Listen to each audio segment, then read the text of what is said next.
Hello guys, welcome back to our channel. Last time అయోధ్యకి వీడుకోలు చూసాం కదా. ఇప్పుడు వచ్చేసి నెక్స్ట్ ఎపిసోడ్లోకి వెళ్ళిపోదాం రండి. నెక్స్ట్ ఎపిసోడ్ వచ్చేసి వనవాస ఆరంభం part 1. Beyond the city, the land changed, and the paved roads gave the way to paths lined with trees, and the whispers of the forest replaced the sounds of the place. అయోధ్యని వీడి వెళుతున్న రామయ్యని చూసి ప్రకృతి కూడా తట్టుకోలేకపోయింది. ఆ ప్రకృతి కూడా నిశ్శబ్దమైపోయింది.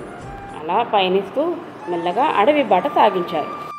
The air was filled with the scent of wildflowers, and the wind dances through the leaves. It felt as though nature itself welcomed Rama and Sita.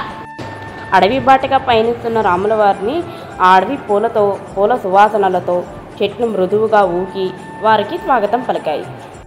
Sita smiled for the first time since leaving Ayodhya. Here, in the heart of nature, she felt peace, pure and eternal. Sita మొదటిసారిగా అయోధ్యను విడిచి చిరునవ్వుతో చిందించింది. అడవి లోతుల్లో ఆమె హృదయం ప్రశాంతంగా పవిత్రంగా అనిపించింది. Rama looked at her gently and said, "Look, Sita, this forest is our new home. Here we shall live with truth and peace." రాముడు సీతకి మృదువుగా చెప్పాడు, చూడు సీత, ఈ అడవి మనకి కొత్త గృహం. ఇక్కడ నిజం శాంతిలో జీవిద్దామని. Lakshmana walked ahead, clearing the path with his bow. Alert to every sound, his loyalty shone brighter than any weapon he carried. లక్ష్మణుడు ముందుగా నడుస్తూ విల్లు పట్టి దారిని సర్దుతూ ప్రతి శబ్దాన్ని జాగ్రత్తగా గమనించుకుంటూ ముందుకు సాగారు. As the night fell, the three rested under a great tree.